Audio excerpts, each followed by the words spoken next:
A worker sacked for texting. Let's have a look. Hello everyone, Florian.heise here, and welcome to another episode of HeiseSays. Grab your stein of coffee because we're going to look at an article discussing a worker that was sacked for texting.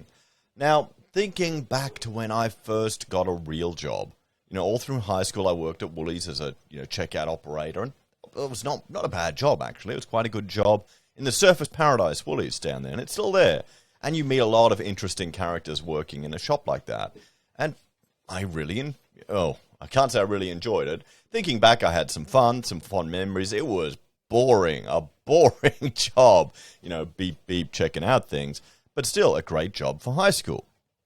When I got my first professional job, working for an architectural practice here in Brisbane, it was for Blythe O'Neill. As a student, I was brought on as their assistant to their CAD manager. So I had to do all the network, IT support, that type of thing. With no training, I was just young, so I knew computers. It's all fun and games. And one thing they had, which I thought was quite interesting, they allowed people, they discouraged people from sending personal emails over the office network because you don't want to get viruses. That's a risk, and that makes complete sense. What they had is, in the office, they had a dial-up modem with a computer set up completely separate from the network where people at lunchtime could do all their banking, could do any of their personal things that they needed to do to provide a separate path for that. You could make phone calls during office hours if you needed to, but you really, if you were doing it all the time, people would pick up on it. I remember my father was complaining about one staff member who was terrible. He ended up firing him. Ended up racking up all of these international phone calls to Eastern Europe and thinking that my dad wouldn't notice it. He did. He did notice it. But, you've got to have kind of a balance, okay? It's work-life balance. You've got to understand people have to have their personal lives as well. But also, you don't want it overtaking your ability to work. One of the reasons for working, either, if you work at home, you go to a separate space, or even you go out to a coffee shop, or you go to an office, is to shield yourself from all of the other drama so you can just focus on what you're doing. But the number of texts this person sent is insane. It's just insane. I would say this is bordering on mental illness, sending this many texts. Now, I'm not a text guy. I guess, when I first went to university, I went a good 2 years without a mobile phone, everyone. I gave it up. I said, I don't want to pay any bills, nothing. I just gave up having a mobile phone. So the only way people could contact me was with ICQ or MSN Messenger or good old Google Chat. Back when those were things. I'm showing my age now. So, but I guess, do people still do text? Maybe they do. So workers sacking upheld after sending 1,260 personal texts in 2 months. An employee was sacked after sending an extraordinary number of private texts on the job, with an umpire finding the conduct unacceptable. Yeah, one or two here or there, but what are we talking about? We got, 2 months? What are we talking? We've got 4 weeks, so 5 times 8, 40 days, so 1260 divided by 40. No, 1260 divided by 40. 30 texts a day, give or take. That's crazy. How long does it take to type a text? 1 or 2 minutes a day, perhaps? Maybe when you're responding, probably a bit less. Let's say 30 seconds a day. That's a fair amount of time in 2 months on the job when they're meant to be working. Wonder what job they had. The workplace empire has upheld the sacking of a woman who sent an extraordinary amount of personal text messages while on the job. She was being paid $48 an hour as a health, safety, environment, and training manager when she was dismissed in August after just 8 months. $48 an hour, $50 an hour. And how many of these texts is she sending? 30 texts a day? Hey guys, maybe this is why we have a wage gap, hey? Phone records before the Fair Work Commission showed she sent 1,260 personal messages in the 2 months alone, with 80 sent in 1 day while working for the Queensland company Clear Day Proprietary Limited. See, this is the thing. This shouldn't even get to a Fair Work Commission. Okay? This is just, think about it. All the bureaucrats, all the bullshit, all the lawyers, all the time, all the energy wasted on firing this woman who didn't give a shit about her job, it looks like, if she's sending so many text messages a day. Or to be fair, maybe she had some extenuating circumstances going on in her personal life. And maybe that's just, you've got to find a way to make it happen. Like, step away. Or she could just be addicted to texts. On the 14th of June 2021, Miss Murphy sent 73 text messages between 8:17 and 12:48. Whoa! Having seen how regularly she sent text messages that morning, it is impossible to believe that Miss Murphy did any work at all, Commissioner Jennifer Hunt said in her ruling. Okay, she's obsessed. That's crazy. The Fair Work Commission heard Miss Murphy began renting out a cottage on her Airbnb property 2 months after she was hired.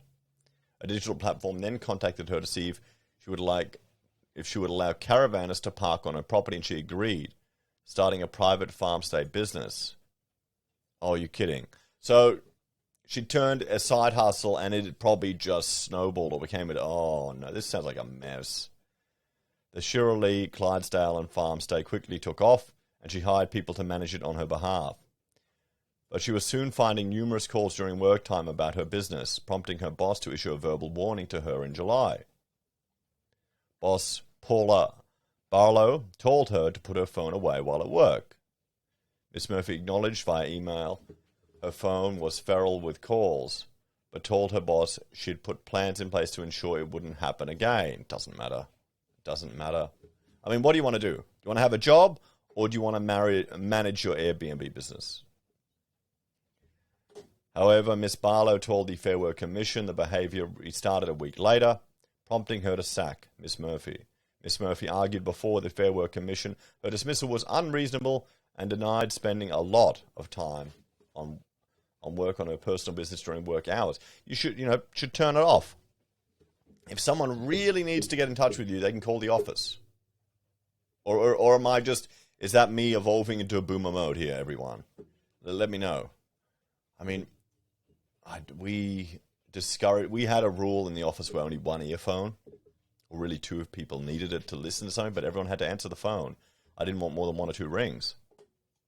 She agreed she did work for her private business while at work, but this was offset by working past her finishing time. But Commissioner Jennifer Hunt disagreed, finding her dismissal justified. The phone data does not lie. The amount of text messages Miss Murphy made alone, let alone received and read, was extraordinarily unacceptable. It's not uncommon for her to send 50-plus text messages daily on account of her personal and farm-stay matters. Commissioner Hunt said Miss Murphy continued to send an extraordinary amount of text during work hours despite her boss's lawful and reasonable instruction not to use her phone. She also failed to dedicate her full time and attention to her work responsibly.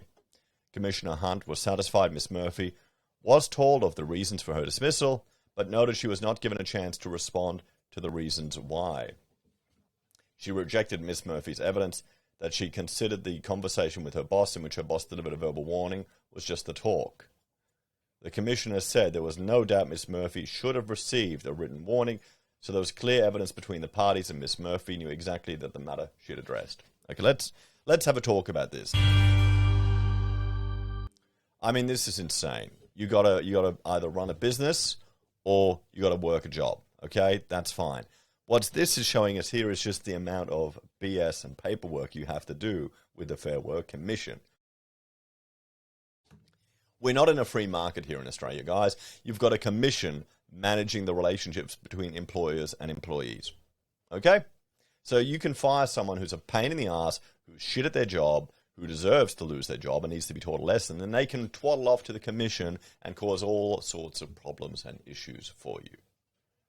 And think about it. We're paying for that. We're paying for this out of our tax dollars for this situation.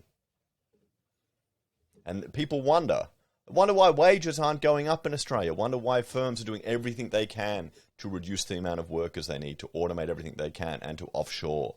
Because, well, the less incentives you create to hire and fire people, the more you incentivize businesses to offshore, the more interventions in the market. All of these are regulatory burdens and a pain in the ass. We've had to deal with this. Rachel managed it. It comes to a point when when you start a business and you employ people for the first time, you want to be a really good boss, but after a while when people just don't perform or screw you over or stab you in the back, you kind of get hardened. And you grow into being a harder, tougher boss, to the point now where I'll only deal with contractors. So that's on a level of equals. Well, I'll engage them for a service, they can do it and come back. That's it. But then again, we would provide opportunity for young people to get their first step in the door in a profession. And now, sadly, that's disappeared. So I completely agree with firing this person. But you need to do it in writing. This is the problem. You could get in trouble for these things. We're not ticking all the boxes. You got to pick what you want to do. You're earning $50 an hour. Come on. You shouldn't even have your phone at work. What do you think, guys? I mean, I'm all for side hustles, 100%. But if you're going to be doing this, she shouldn't be working for someone. She should be working from home and just doing it on project-based work and sending stuff back. That's a little different than working for someone else on a time punch clock basis. Thanks for watching, guys. Let me know your thoughts and opinions on this one. Do you have a problem with your staff texting at work? Or are you one of the people who's got an addiction to text? Or is text just such a boomer thing? Anyway, thanks for watching. If you're a fan of the channel and enjoy the content I put together here, there are a few ways you can help out. You can join us on YouTube or Patreon. Sign up for SelfWealth or Stake. Use our affiliate links at Amazon, eBay, Independent Reserve, or AussieBroadband. Take care, everyone. Have a great day. And I'll put you towards this video that we looked at about the government mandating air conditioning in houses. That one became a rant, everyone. Another bloody cost increase. The Greens bitching about affordable housing and then want to make it more expensive every bloody time.